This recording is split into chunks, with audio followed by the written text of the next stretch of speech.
भाभी अपना फोन भाभी अपना माइक म्यूट कर लो। राधे वृंदावनेश्वरी वृषभानुसुते देवी प्रणमामि हरिप्रिये।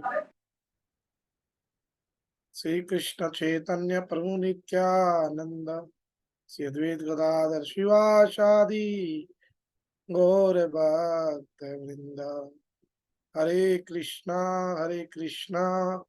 कृष्ण कृष्णा हरे हरे, हरे राम राम राम हरे हरे।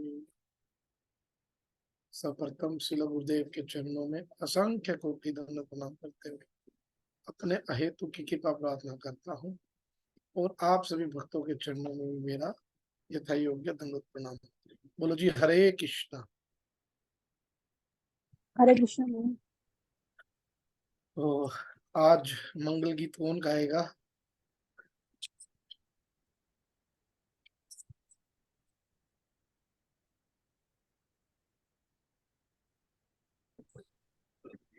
जी ज्योति दीदी, आप गाओगे? हरे कृष्ण प्रभु जी, मैं थोड़ा रास्ते में हूँ, मैंने वहीं पे ऑन किया हुआ क्लास को। कि तो हाँ जी। विशाखा दीदी,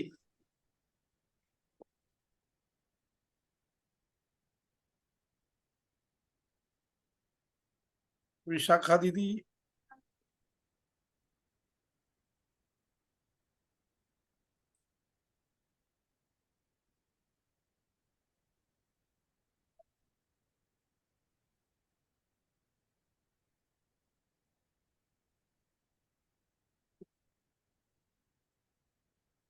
चलो ठीक है, तो फिर मैं ही गाता हूँ।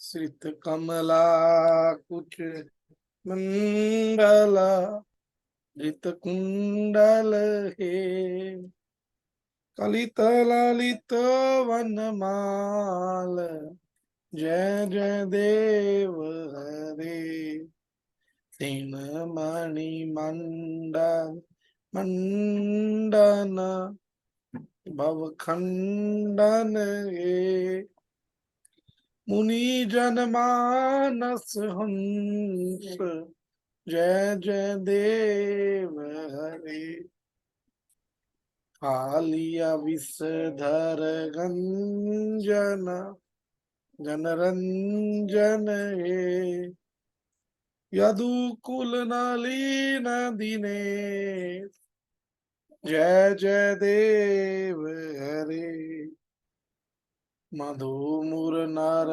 कविनाशन गरुड़ासन हे,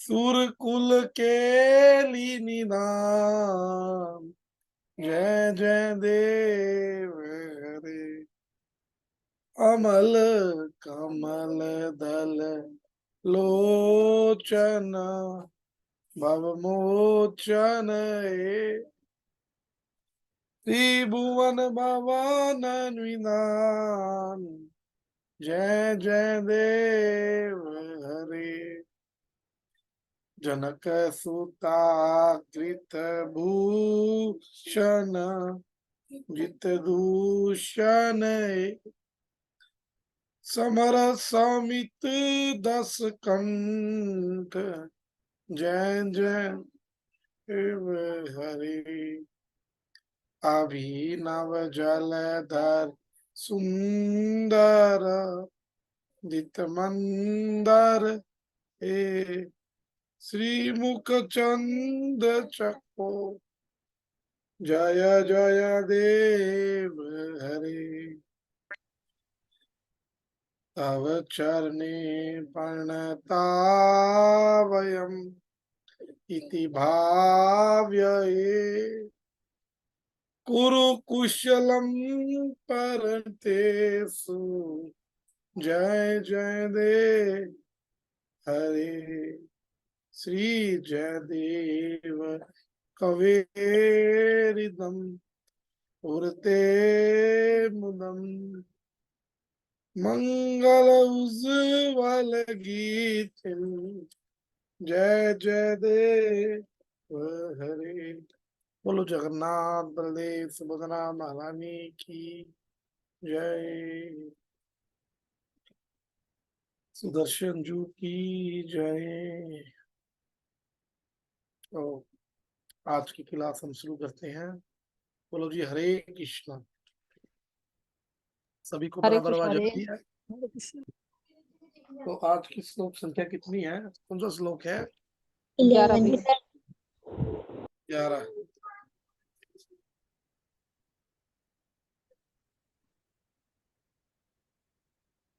तो जो ये आज का श्लोक है वो कौन पढ़ेगा? मैं पढ़ूंगा। हाँ जी पढ़ो।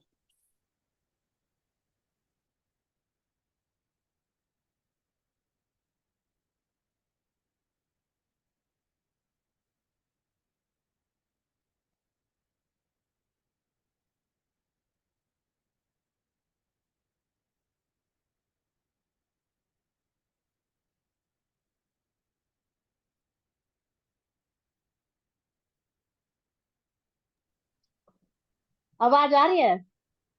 नहीं आ रही। हेलो। अभी आ रही। बोलो।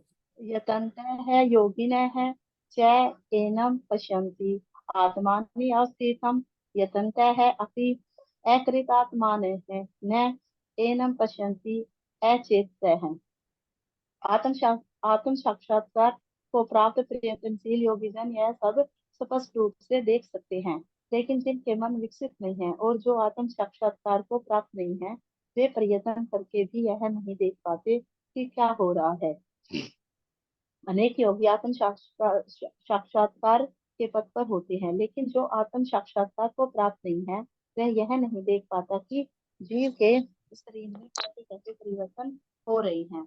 यह प्रसंग में योगिनः शब्द महत्वपूर्ण है। आजकल ऐसे अनेक तथाकथित योगी हैं और योगियों के तथाकथित संगठन हैं, लेकिन आत्म साक्षात्कार के मामले में वे शून्य हैं।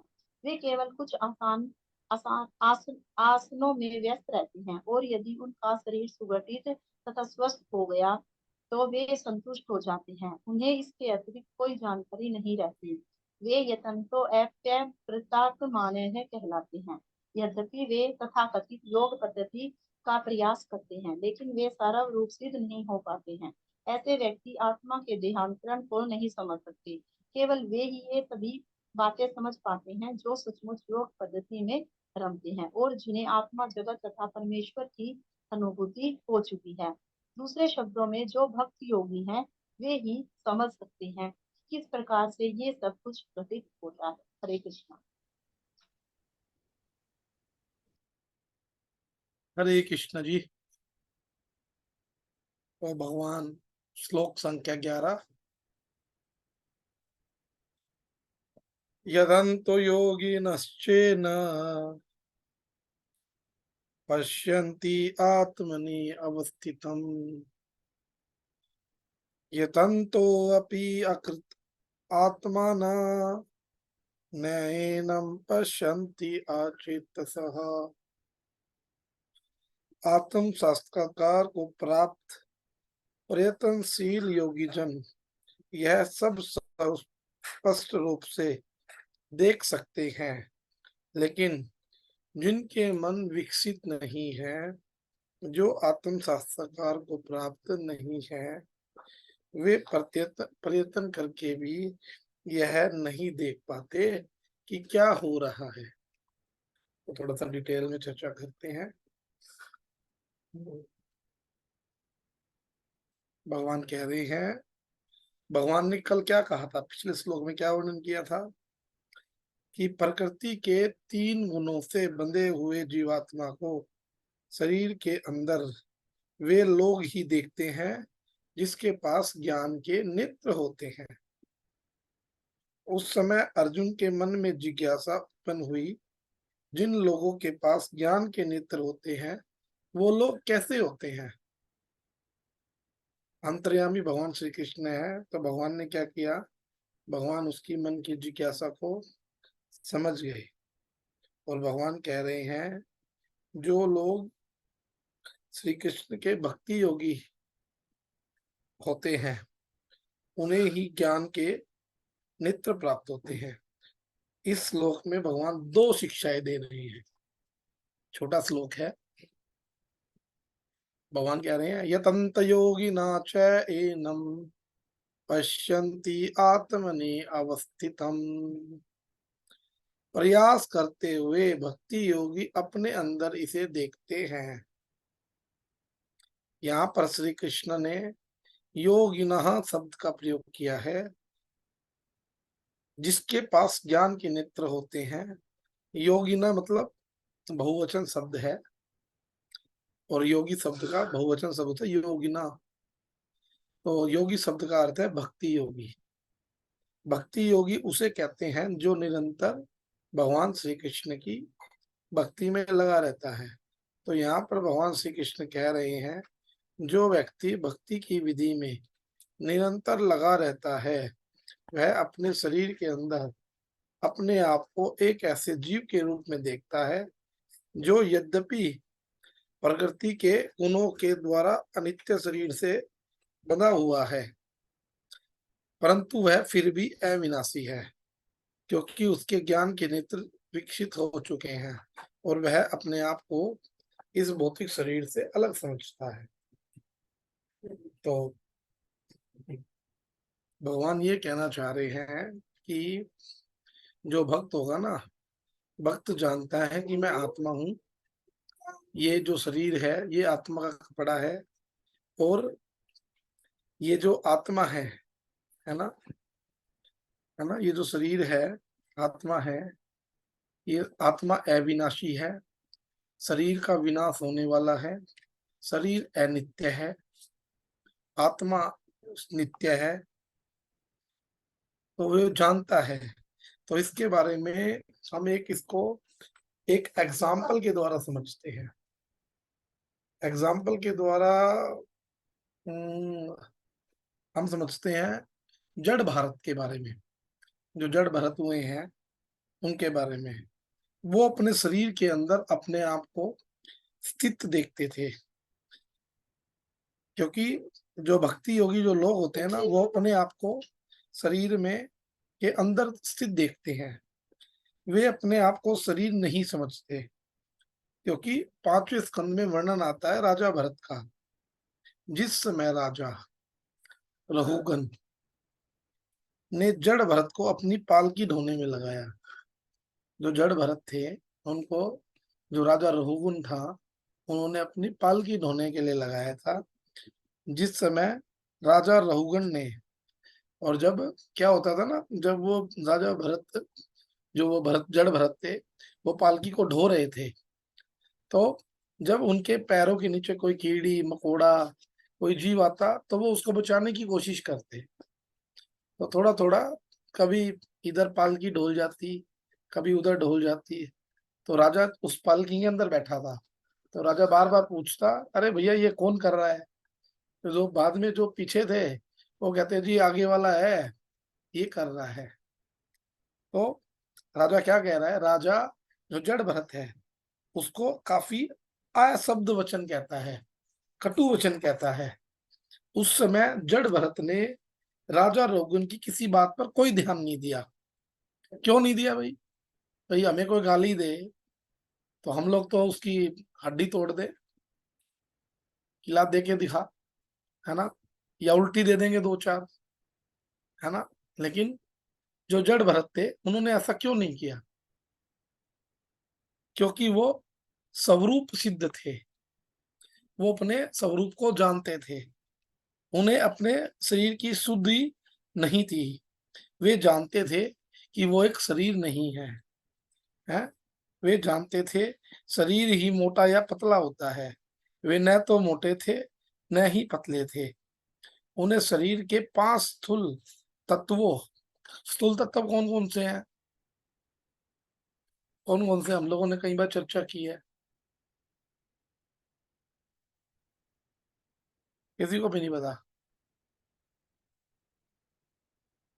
नहीं पता? स्थूल तत्व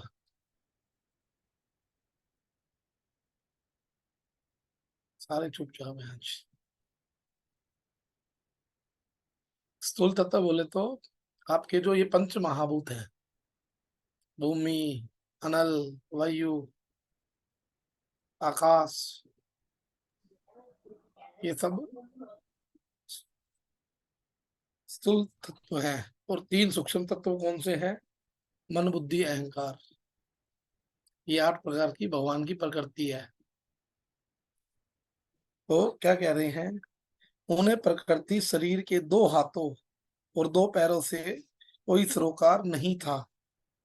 वे क्या कहते थे? राजा की जब व्यंग्यपूर्ण आलोचना से उनके ऊपर कोई प्रभाव नहीं पड़ा, वे बिना कुछ कहे पूर्ववत पालकी को उठाए ही चलते रहे। और क्यों? और क्या लिखते हैं? क्योंकि वो जानते थे राजा जिसे कह रहा है, राजा किसे कह रहा है? राजा जो शरीर को कह रहा है ना, लेकिन मैं तो आत्मा हूँ। हाँ जी। जिस दिन हमारे अंदर ये भाव आ जाएगा ना, हम आत्मा है, हम शरीर नहीं है, आधे कष्ट तो हमारे वैसे खत्म हो जाएंगे नहीं हो जाएंगे? भाई हमें कोई बुरा बोलेगा, हम जब उसका रिप्लाई नहीं करेंगे, हैं, आधी तो टेंशन वैसे खत्म हो जाएगी। नहीं तो हम क्या सोचते रहते हैं, अच्छा उसने मुझे ये कह दिया था। हम सोच सोच के अपना दिमाग, है ना, सारी जिंदगी खराब करते रहते हैं। उसने जो कहना था उसने कह दिया, लेकिन उसके बाद भी हम सारी जिंदगी, लेकिन उसने किसको कहा? इस शरीर को कहा, आत्मा को तो कहा ही नहीं उसने। तो अब जो जड़ भरत थे उन्होंने पलट के भी जवाब नहीं दिया राजा रोहन के, कितने ही अपशब्द कहे। तो आगे क्या कह रहे हैं? आगे कह रहे हैं जो जड़ भरत थे ना वो पूर्णतया मुक्त थे। तो वो जब आगे चले तो उन्हें डाकुओं ने पकड़ लिया। और डाकुओं ने क्या किया? डाकू उनके शरीर की बलि को देना चाह रहे थे।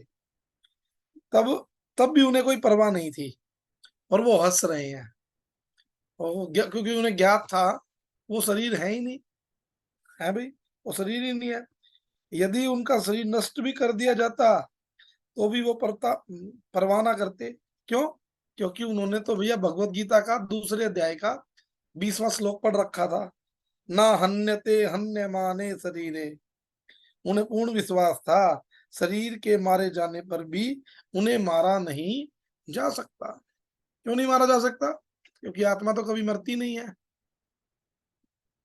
इस घटना में पालकी ढोते समय भी उन्हें यह पता था कि वो शरीर नहीं है। देहात्म बोध से मुक्त होने के कारण राजा के पूर्ण कटु वचनों का भी उनके ऊपर कोई प्रभाव नहीं पड़ा। शरीर की उत्पत्ति कर्म के अनुसार होती है, और प्रकृति एक विशेष प्रकार के शरीर के विकास के लिए सारी सामग्री जुटाती है। ये जो शरीर है, ये शरीर को सामग्री कौन देता है? भगवान की 8 प्रकार की प्रकृति, जो मैंने अभी बोला, भूमि, रापो, अनल, वायु, मन, खम, मन, बुद्धि, रेव च इत्यम अष्टदा प्रकृति। ये मेरी 8 प्रकार की प्रकृति है, भगवान बोलते हैं गीता जी में। तो क्या कह रहे हैं कि जो शरीर की उत्पत्ति है वो हमारे कर्म के अनुसार होती है। हमने जैसे जैसे कर्म किए हैं उसके अकॉर्डिंग हमें शरीर मिलेगा। और शरीर की शरीर के लिए जो सामग्री है शरीर बनाने के लिए, वो सामग्री कौन देगी? प्रकृति देगी। एक विशेष प्रकार के शरीर के विकास के लिए सारी सामग्री जुटाती है। शरीर के भीतर का आत्मा शरीर की रचना से पृथक है, अतः शरीर के प्रति किया गया उपकार या अपकार आत्मा को प्रभावित नहीं करता। जब हम शरीर को प्रभावित करते हैं तो आत्मा को प्रभावित नहीं होता। हम जब शरीर को खिलाते हैं मटर पनीर, है ना, गुलाब जामुन, तो आत्मा को थोड़ी मिलते हैं, वो तो हमें मिल रहे हैं, शरीर को मिल रहे हैं। यह बात कहने की है राजा रोगन अपने को राजा समझने के कारण। भाई राजा क्या सोच रहा था? मैं राजा हूं, लेकिन राजा कौन है? भाई राजा कौन है? राजा ये उसका शरीर है, शरीर। ये शरीर है। लेकिन जो अंदर आत्मा है, आत्मा कौन है? आत्मा कौन है? भगवान श्री कृष्ण। हाँ जी, आत्मा कौन है? वो कृष्ण का शाश्वत अंश है प्रभु जी। हाँ जी, अब बोले आप ठीक। पहले आप कुछ और बोल रहे थे। मैं थोड़ी कंफ्यूज हो गई थी। हाँ जी, हाँ जी। तो ये आत्मा कौन है? ये आत्मा भगवान श्री कृष्ण का अंश है, सनातन शाश्वत। धर्म है। और इसका इसका धर्म क्या है? इस आत्मा का अ, अंश का धर्म क्या होता है? भगवान कृष्ण की सेवा करना। कृष्ण अंश का सेवा भक्ति अर्थ जी। है, हाँ जी, कृष्ण भक्ति। अर्थात अंश का अर्थ होता है अंशी की सेवा करना। अंशी कौन है? वो है भगवान श्री कृष्ण। ठीक है ना? भगवान श्री तो कृष्ण। जो राजा था, राजा के अंदर देहात्म बुद्धि थी, और वो उस देहात्म बुद्धि में इतना ग्रसित था, जैसे हम लोग ग्रसित है सारे के सारे। हम लोग क्या कहते हैं? जी मैं तो डॉक्टर हूँ, है जी। मैं कहूँगा जी मैं तो दुकानदार हूँ जी। मैं बोलूँ मैं तो इंजीनियर हूँ जी, है ना। सबका जो ये शरीर है ना, हम इस देहात्म रूपी बुद्धि को के कारण हमने अपने धर्म को बना रखा है, अपने अपने स्वरूप को बना रखा है ना। लेकिन वास्तव में ये हमारा धर्म नहीं है। कोई कह रहा है जी मैं तो हिंदू हूँ, कोई कह रहा है मैं मुसलमान हूँ जी, कोई कह रहा है मैं सिख हूँ, है जी। लेकिन तुम कुछ भी नहीं हो। तुम क्या हो? तुम सारे के सारे, भगवान ने क्या कहा गीता जी में? ममे वांसो भगवान जीव लोका जीव भूता सनातना, कि ये जीव मेरा अंश है। और जीव का अंश का क्या कार्य होता है? अंशी की सेवा करना, अर्थात भगवान श्री कृष्ण की सेवा करना। क्योंकि महाप्रभु क्या कह रहे हैं? जीवेर स्वरूप है कृष्णेर नित्य दास, कि जीव भगवान श्री कृष्ण का नित्य दास है। और दास का अर्थ क्या है? भगवान की सेवा करना। लेकिन लेकिन जो राजा है, जो राजा रघुगुण है, उनके अंदर देहात्म बुद्धि है। वो अपने आप को शरीर मान रहे हैं, और वो क्या कह रहे हैं? मैं तो राजा हूं, मेरी पालकी उठा भाई, ढंग से उठा। उसको गालियां देने लग गए, जड़ भरत को। तो अब यहाँ क्या है? भौतिक प्रकृति के रजोगुण और तमोगुण से वो प्रभावित थे, परंतु जो जड़ भक्त थे वो भगवान श्री कृष्ण के महान और भगवान श्री कृष्ण के प्रिय भक्त थे। यद्यपि राजा अपने आप को बड़ा विद्वान मानता था, किंतु वह न तो महान भक्त की स्थिति से था, न ही उसके गुणों से परिचित था। वो ये नहीं जानता था कि भैया जो तेरी पालकी ढोरा है ना, ये तो कृष्ण डिवोटी है, ये तो कृष्ण भक्त है। वो जानता नहीं था। यहाँ पर हमें देहात्म बुद्धि और देहात्म बुद्धि से परे व्यक्ति की के अंतर का पता चलता है। भाई दो व्यक्ति हो गए ना। दो व्यक्ति कौन कौन हो गए? एक तो राजा रघुगुण, जो देहात्म बुद्धि में लिप्त था, ग्रसित था। दूसरा कौन है? दूसरा है भरत। जड़ भरत, वो देहात्म बुद्धि से परे हैं। तो यहाँ पे दो हैं। देहात्म बुद्धि के कारण राजा रघुगुण अपने आप को राजा मानता था, परंतु जड़ भरत परम वैष्णव होने के कारण सभी प्राणियों के मित्र थे। वे तो परम पद पर आसीन थे। उस समय जड़ भरत ने राजा रघुगण से कहा, हे राजन, यह शरीर ही पालकी का भार ढो रहा है। शरीर के द्वारा ढोया जाने वाला भार मेरा नहीं है, क्योंकि मैं तो एक जीवात्मा हूं। ऐसा कौन कह रहे हैं? ऐसा जड़ भरत जी कह रहे हैं। मैं शरीर से भिन्न हूं, मैं तो शरीर से अलग हूं, मैं पालकी को ढोने वाला नहीं हूं। अब आप एक बार बताओ, आप कहोगे जी आप शरीर से भिन्न कैसे हो? जब हम लोग मर जाते हैं, जब कोई मरता है, तो क्या होता है? शरीर शरीर तो यहीं पड़ा रहता है, और आत्मा निकल जाती है। दोनों अलग अलग वस्तु हैं। उस आत्मा का कपड़ा है ये शरीर। तो वो कह रहे हैं कि राजन, शरीर शरीर ही पालकी का भार ढो रहा है। शरीर के द्वारा ढोया जाने वाला भार मेरा नहीं है, क्योंकि मैं जीवात्मा हूं। मैं पालकी को ढोने वाला नहीं हूं। पालकी ढोने में मैंने कोई शर्म नहीं किया, क्योंकि मैं तो इस बॉडी से अलग हूं। शरीर मोटा या पतला हो सकता है, मोटा या पतला हो सकता है शरीर, परंतु कोई भी बुद्धिमान यह बात जीवात्मा के लिए नहीं कहेगा। भाई जीवात्मा के बारे में बोलेगा कोई कि जीवात्मा मोटी है, जीवात्मा पतली है, ये है? हम तो कह रहे हैं भैया पहले दिन से कि जीवात्मा का आकार कैसा होता है? एक बाल के अगर भाग के 10,000वें हिस्से के बराबर, जिसको हम लोग देख भी नहीं सकते। तो जहां तक जीवात्मा का प्रश्न है, ना तो वह मोटा है ना वो दुर्बल है। जड़ भरत ने इन बातों से समझ सकते हो, जो आत्मज्ञानी लोग हैं वो कभी भी शरीर के सुख या दुख से विचलित नहीं होते। यह भौतिक शरीर आत्मा से हमेशा अलग है। शरीर के सुख और दुख व्यर्थ हैं। तब साधना का उद्देश्य है शरीर और आत्मा के अंतर को समझना। शरीर के सुख दुख से जीवात्मा जिस प्रकार अप्रभावित रहता है, आत्मा को कोई फर्क नहीं पड़ता है। उसे फर्क कब पड़ेगा भाई? उसे फर्क कब पड़ेगा जब आप उसको उसकी खुराक नहीं दोगे, अर्थात हरिनाम जप नहीं करोगे। तो क्या कह रहे हैं, क्या कह रहे हैं? वे अपने ज्ञान के नेत्र को विकसित कर लेते हैं और वे समझ जाते हैं वे शरीर नहीं है, बल्कि शरीर के अंदर वो स्थित जीवात्मा है। अब देखो, अब हमारे को कोई भी बुरा भला बोले जाए, शरीर को बोल रहा है भाई हम तो आत्मा है। जिस दिन हम इस बात को समझ लेंगे कि हम आत्मा हैं, हमारा इस शरीर से कोई लेना देना नहीं है, तो क्या हम लोग जीवन में सुखी नहीं हो जाएंगे? हमारी जितनी लड़ाई है इस शरीर को लेके ही तो है।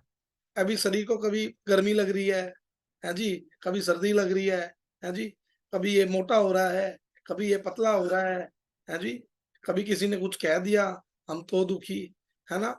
जितने भी कष्ट हैं वो शरीर के द्वारा है।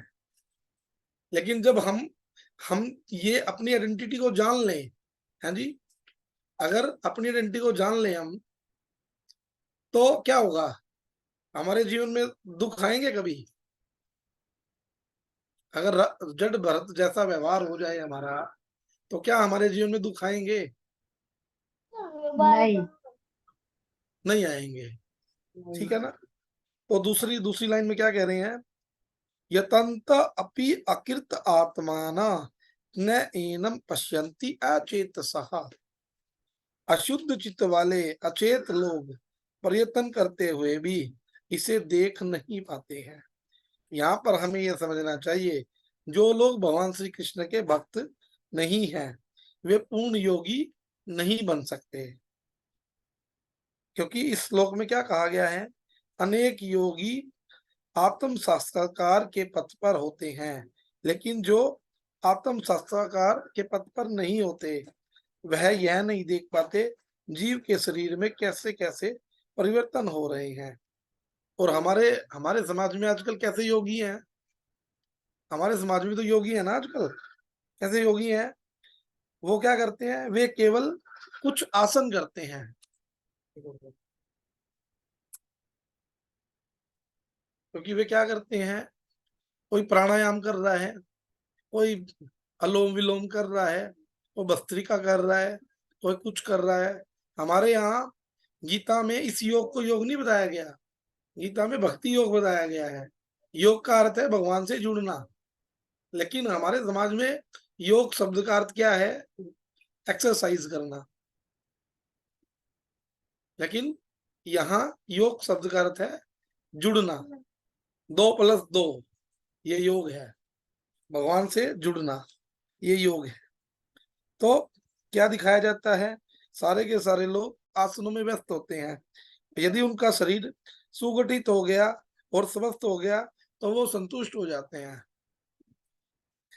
इसके अतिरिक्त कोई जानकारी उनको नहीं रहती। वे यतंतो अपि अकृतामाना कहलाते हैं।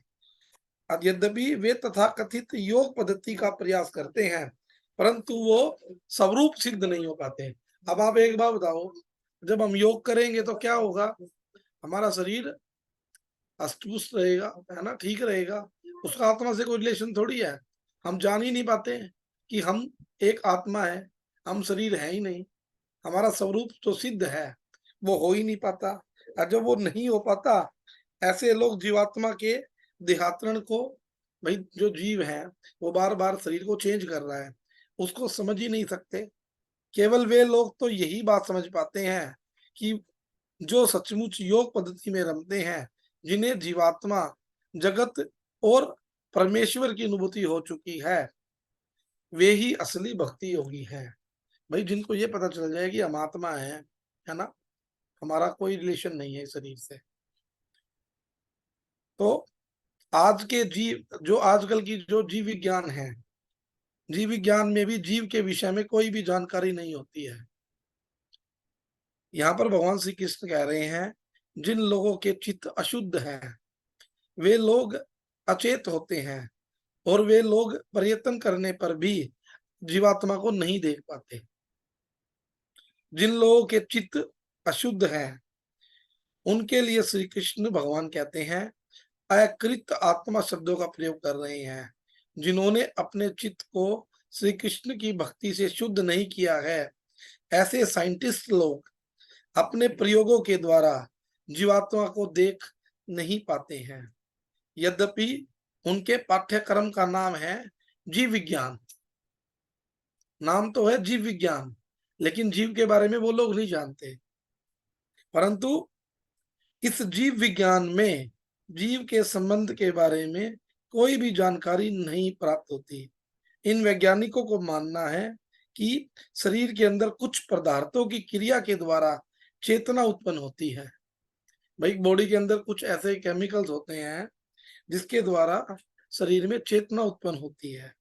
शरीर के अंदर कोई जीवात्मा जैसा कोई कण होता ही नहीं है इनके अकॉर्डिंग। अब यदि कुछ पदार्थों की क्रिया के द्वारा वास्तव में चेतना उत्पन्न होती है, तो वे इस बात का अध्ययन क्यों नहीं करते ऐसा कौन सा पदार्थ है जिनकी क्रिया के द्वारा चेतना उत्पन्न होती है।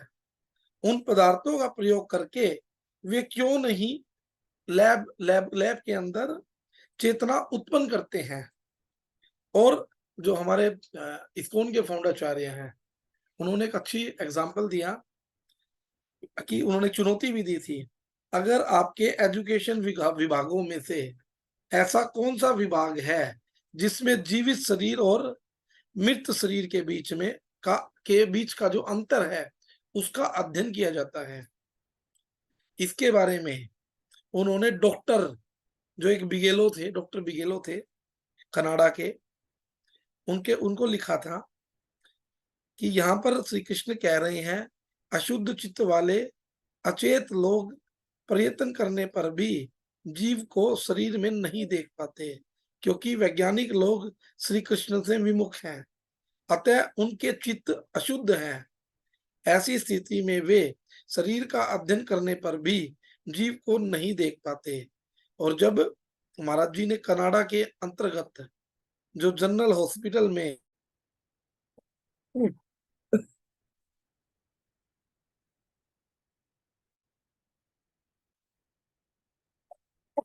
सॉरी, तो जो महाराज जी ने क्या लिखा, महाराज जी ने जो हार्ट स्पेशलिस्ट थे डॉक्टर बिगेलो थे, उनको एक पत्र में लिखा कि निसंदेह ही जीवों के हृदय में आत्मा उपस्थित है और यह शरीर का निर्वाह करने के लिए आवश्यक सभी शक्तियों का उद्गम है। आत्मा की शक्ति संपूर्ण शरीर में व्याप्त है, इसे चेतना कहा जाता है। यह चेतना आत्मा की शक्ति का संपूर्ण शरीर में विस्तार करती है। आत्मा एक व्यक्तिगत स्वरूप है।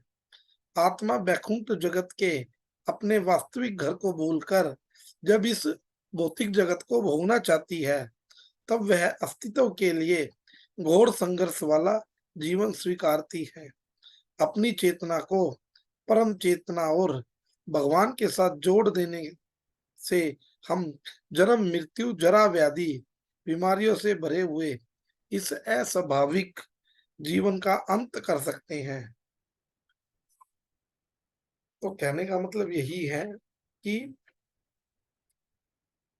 जिनके पास आत्मज्ञान नहीं है वे व्यर्थ ही मनुष्य जीवन को नष्ट करते हैं, परंतु जो आत्मज्ञानी हैं, जो आध्यात्मिक ज्ञान को जानते हैं, वो मेरी शरण लेते हैं। कैसे शरण लेते हैं?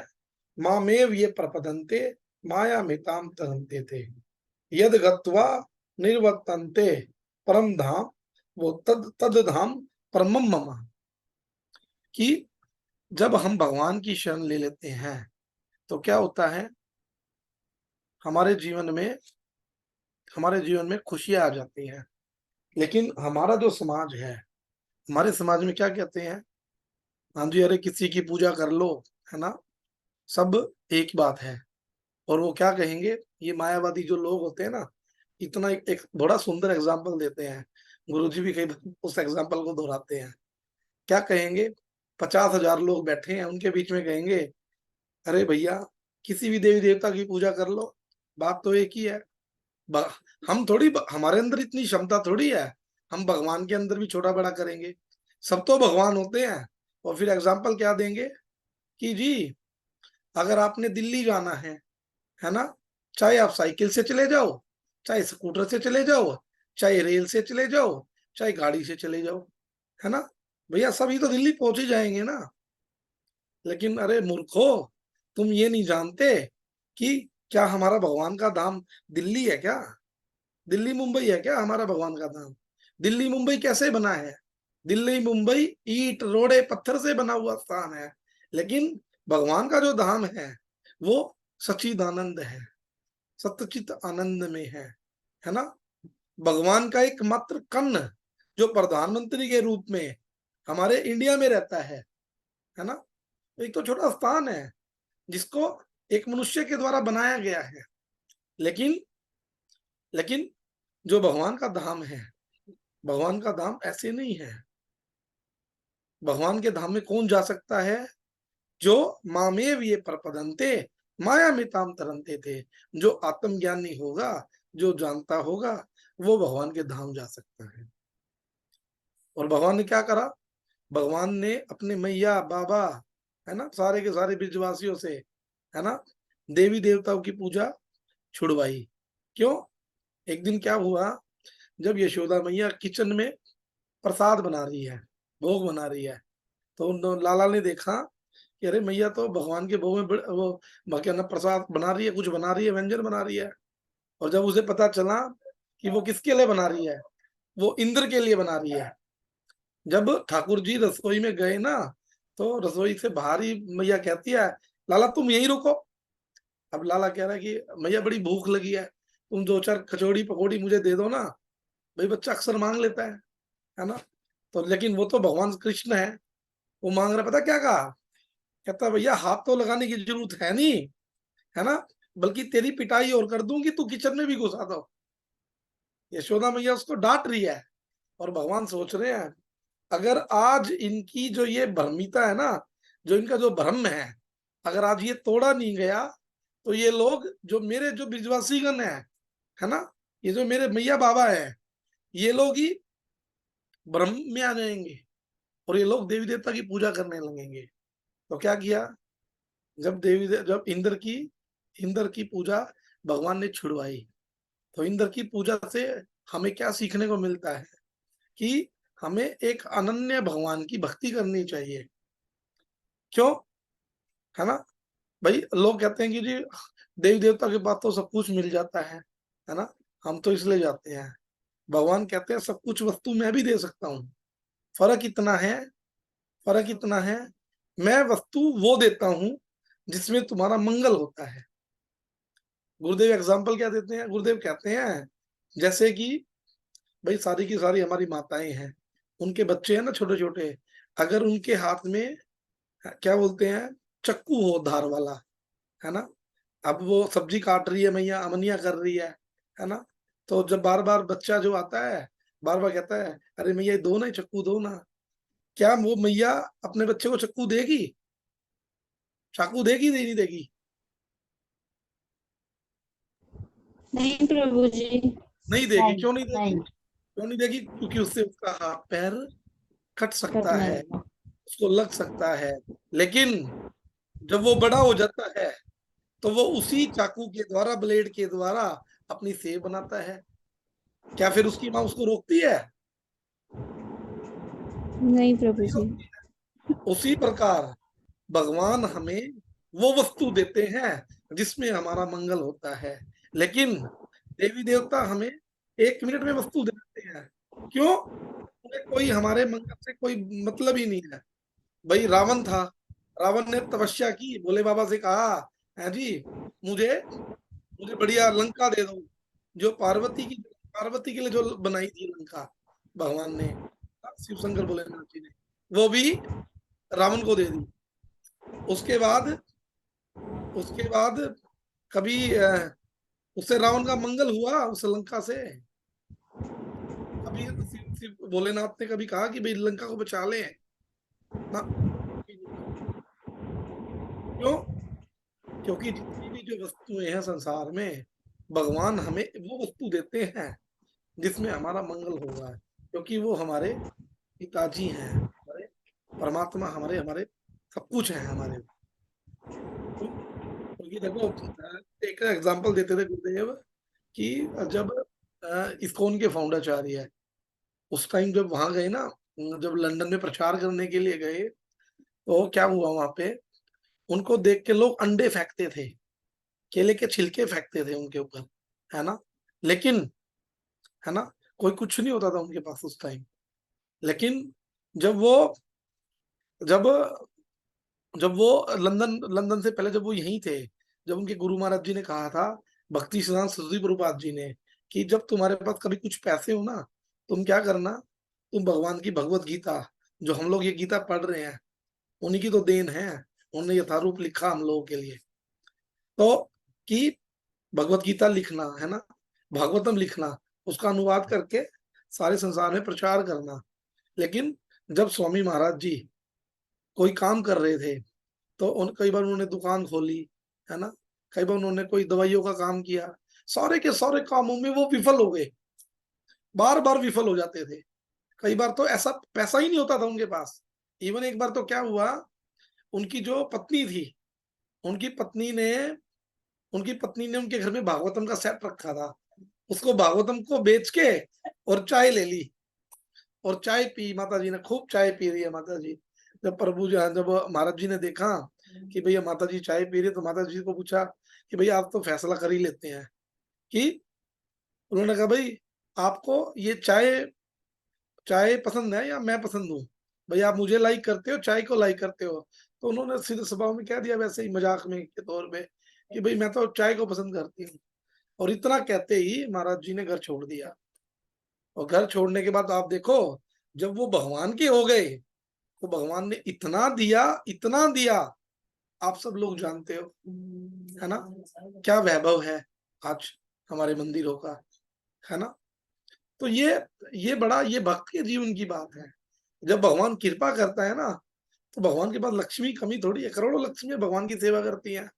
भगवान शब्द का अर्थ यही है कि संपूर्ण लक्ष्मी का जो मालिक है वो भगवान है ना। लेकिन हम लोग क्या करते हैं, हम लोग थोड़े के चक्कर में इधर उधर घूम जाते हैं, क्योंकि जब देवी देवता की पूजा करते हैं तो हमारे अंदर क्या आता है, एक तो ब्रह्म फैल जाता है हमारे दिमाग में, दूसरा हम क्या करते हैं, फिर हम अपराध करना शुरू कर देते हैं, छोटा बड़ा करना शुरू कर देते हैं, ये नहीं, इसकी नहीं करेंगे, उसके पास चले जाएंगे, उसके पास चले जाएंगे। इसलिए भगवान ने गोवर्धन लीला से यही समझाया कि भाई तुमने अगर भक्ति करनी है तो मेरी भक्ति करनी है। अनन्य चिंत्यंतो माम ये जना और युपास्ते तेषाम नित्याभियुक्ता नाम योग क्षेमम वहाम्यहम्, कि जो अनन्य भाव से मेरी भक्ति करता है, उसके मैं सारे के सारे जो रिक्वायरमेंट्स हैं, उसके जो योग क्षेमम है, उसकी मैं उसको पूरा भी करता हूँ, और मैं उसकी रक्षा भी करता हूँ। अर्थात जो आत्मज्ञानी होगा, है, उसे उसे पता होगा कि मैं भगवान श्री कृष्ण का अंश हूँ, और मेरा कार्य भगवान की सेवा करना है, मैं शरीर नहीं हूँ, मैं आत्मा हूँ। और जब इस दोनों के बीच का वो अंतर समझ जाएगा, तो क्या होगा, वो भगवान के धाम चला जाएगा।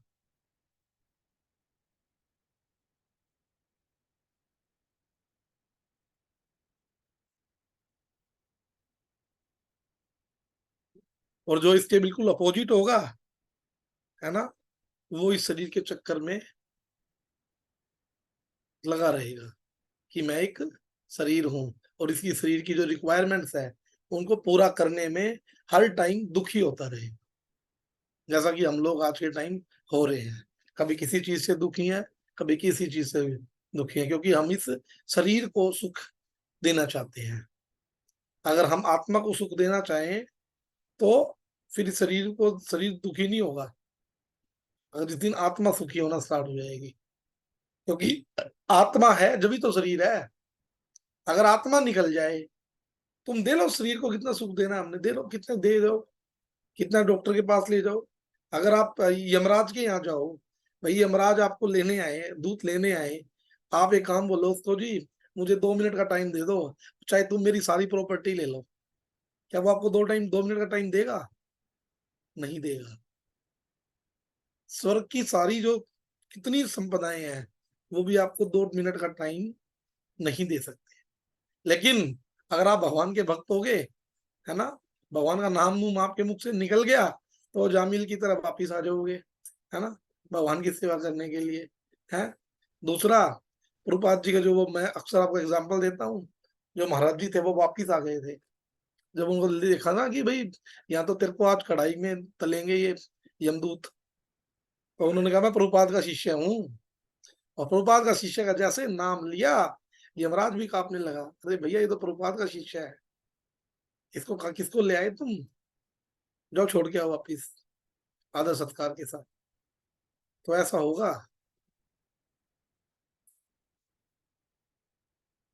तो सभी को ये श्लोक समझ आया?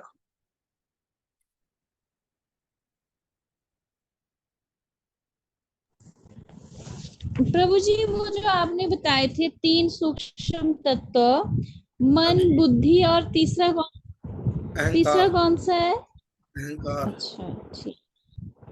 ये जब 7वां चैप्टर आएगा ना, 7वें हाँ जी चैप्टर में प्रभु जी।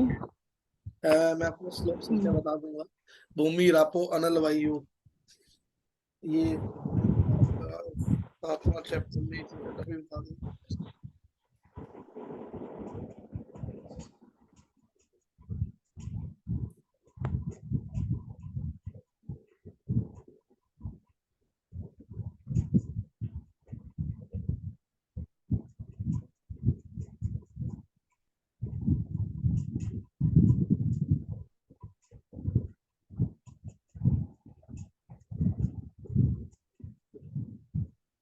ये है जी आपका श्लोक संख्या 7वें चैप्टर का पहला, दूसरा, तीसरा, ये 4th श्लोक है। ये 4th श्लोक है।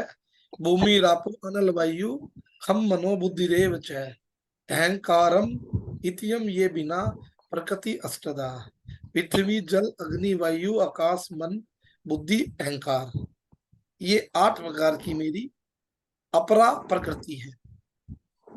जी प्रभु भगवान ने स्पष्ट किया है। जी। और कोई क्वेश्चन किसी का अगर है तो?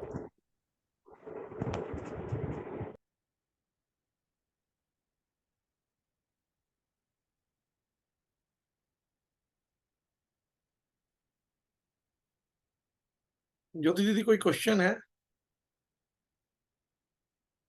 हरे कृष्णा प्रभु जी। हाँ जी, हरे कृष्ण। नहीं प्रभु जी, आज कोई क्वेश्चन तो नहीं है। बस एक दीदी है, तो वो जप करते हैं ना, तो वो मुझे बोल रहे थे कि जप करने के बाद जैसे आपने कोई हरि नाम किया, तो उसके बाद जैसे माला आप रखते हो ना, जैसे हम जैसे 5 की है तो हमने रख दिया, तो उसके बाद हम बाद में करेंगे। तो वो कहते हैं कि आपको एक पानी लेना है, फिर पता नहीं गंगा जल देके, तो हाँ, आपने बोला है कि एक श्री कृष्ण के नाम पे। मैंने कहा ऐसे क्यों करना है? कहते इसलिए करना है क्योंकि जो इंद्र हैं वो मतलब ये उनको कहीं से वरदान मिला था कि वो जो करते हैं नाम, तो वो छीन लेते हैं उसको। तो मैंने ऐसे कभी किया नहीं, तो ऐसा कुछ है नियम? कि हमने नहीं मैंने नहीं, तो ये हमने तो बोला कभी कि ऐसा इंद्र नहीं, के पास इतनी कभी नहीं ताकत सुना है हमने। कि मैंने नहीं नहीं, भी कभी कभी नहीं नहीं सुना। सुना हमने। कभी नहीं सुना ना। ना, नहीं सुना दीदी, इसके बारे में मेरा कोई कमेंट नहीं है कि हमने कभी नहीं सुना। और हरे कृष्णा प्रभु जी। हरे एक्चुअली कृष्णा। मैंने सुना 2-4 दिन पहले ही ना ये बात, किसी, अब मेरे को भी ध्यान नहीं मैंने कहाँ सुना, यही बात मैंने सुनी कि जब आसन से, वो उन्होंने ये बोला कि आसन से जैसे हम उठते हैं तो आसन को प्रणाम करते, जैसे हम करते ही हैं जनरली, कि कभी उठते हैं कथा में से या तो गुरुवर को ऐसे वो करते प्रणाम ही है, करते, वो होता ही है। कि हम आसन लोग वो कह रहे थे ठीक आसन हुआ। से प्रणाम करके उठना चाहिए, नहीं तो वो फल जो आपका आसन पे जब हम बैठ के कथा सुनते हैं तो उसका फल इंद्र ले जाता है। ये बात तो मैंने सुनी थी, किसी याद नहीं किससे सुनी। देखो ऐसा है ना, देखो ऐसा है ना, ये कलयुग है। इस कलयुग में हम लोग ये नाम संकीर्तन का सहारा लेंगे, है ना, तो इससे जितने भी हमारे जो पाप है ना, जितने भी प्रकार की चीजें हैं सब नष्ट हो जाएंगी। बाकी देखो कर्म कांड में बहुत कुछ लिखा हुआ है, हम लोग अगर उसके पीछे जाएंगे तो हमारे से कुछ भी नहीं होगा। क्योंकि देखो हुआ तो नहीं हमारे से, हम लोग सतयुग में भगवान के धाम नहीं जा पाए, त्रेता में नहीं जा पाए, द्वापर में नहीं जा पाए, है। अब हम कलयुग में जी रहे हैं, और कलयुग में तो भगवान ने स्पष्ट कर दिया कि नाम नामकारी बहुधा निज सर्वशक्ति सत अर्पिता नियमित समरणे न काले। भगवान ने इस नाम को ऐसा दे दिया, इस नाम के अंदर अपनी जितनी भी शक्तियां हैं वो सारी की सारी शक्तियां डाल दी। ना कोई देश का नियम, ना कोई काल का नियम, किसी भी चीज का नियम नहीं। उठते बैठते खाते पीते सोते हैं जी, कुछ नहीं करना। हरे कृष्णा कृष्णा कृष्णा हरे हरे, हरे राम राम राम हरे हरे। बड़ा सिंपल है भैया। सो रहे हैं तो भगवान के लिए सो रहे हैं, क्योंकि भैया सुबह मंगल आरती के लिए जगना है जी। सुबह उठे, स्नान किया, तो भैया ठाकुर जी के लिए भी शुद्ध होंगे, जब भी भगवान की सेवा कर पाएंगे। रसोई बना रहे हैं तो भगवान के लिए बना रहे हैं, नहीं जी कोई काम धंधा करने जा रहे हैं तो वो भगवान के लिए करने जा रहे हैं, है ना, कि भी भगवान हम वहां से कोई अर्निंग मिलेगी तो उस पैसे को हम आपकी सेवा में लगाएंगे, है ना। कोई झाड़ू पोछा लगा रहे हैं, कोई मकान प्रॉपर्टी खरीद रहे हैं, वो किसके लिए खरीद रहे हैं? ठाकुर जी के लिए खरीद रहे हैं, अपना कुछ नहीं है। कोई गाड़ी खरीद रहे हैं, वो भगवान के लिए खरीद रहे हैं। तो मतलब इन छोटे छोटी चीजों से जो गृहस्थी जो लोग है ना, हम लोग भगवान से जुड़ सकते हैं। अभी देखो ना वृंदावन में जैसे भाई कह रहे थे यमुना जी में बाढ़ आ गई, बाढ़ आ गई। अब साधु संतों ने क्या किया, क्या किया, वहां पे भैया गलियों में नाव चल रही है, ठाकुर जी को बिठा के नौका विहार करा रहे हैं। उन्होंने उत्सव बना दिया उसको। और हम लोग होते तो क्या करते, हम लोग माथा पीट के रोते, हाय बाढ़ आ गई, हाय बाढ़ आ गई। नजरिया चेंज हो जाता है मतलब कृष्ण भक्त का। वो हर जगह उसमें भगवान की सेवा करने की का बहाना ढूंढता है।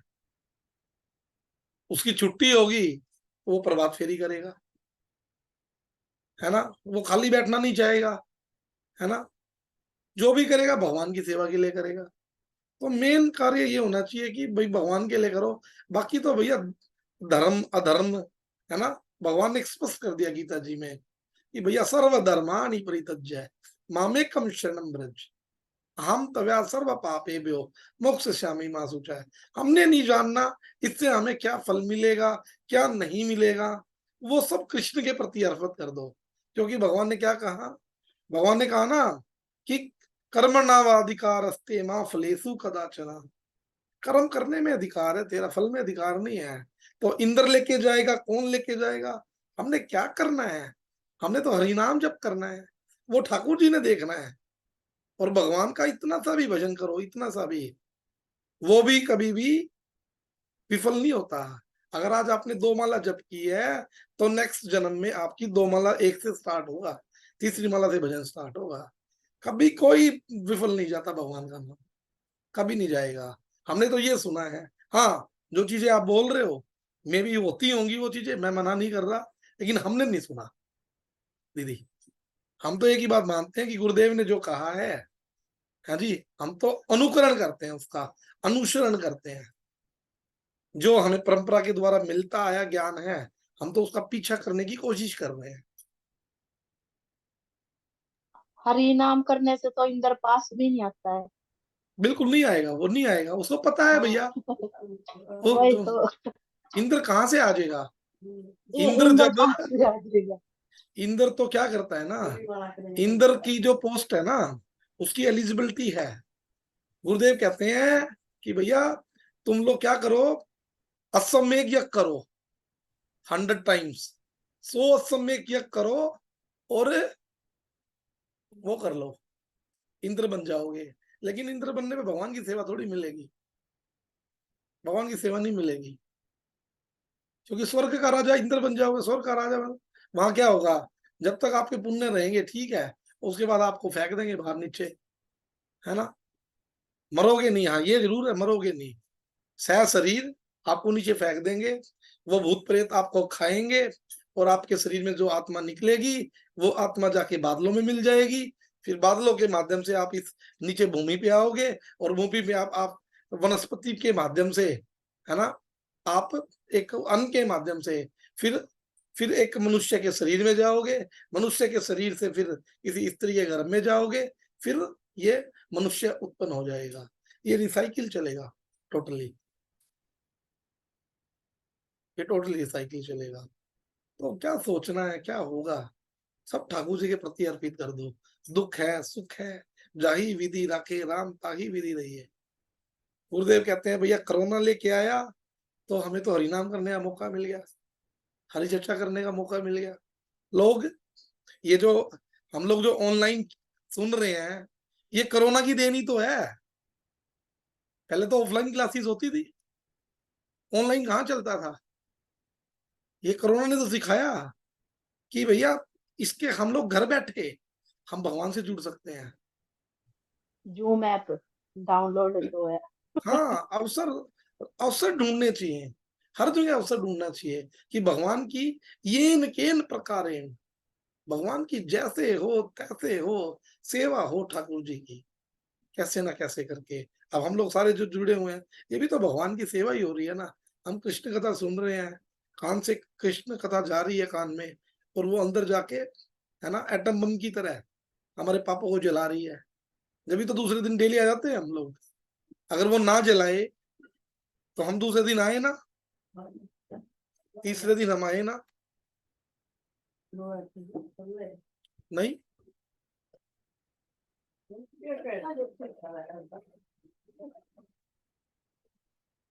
किसी और, किसी का कोई क्वेश्चन?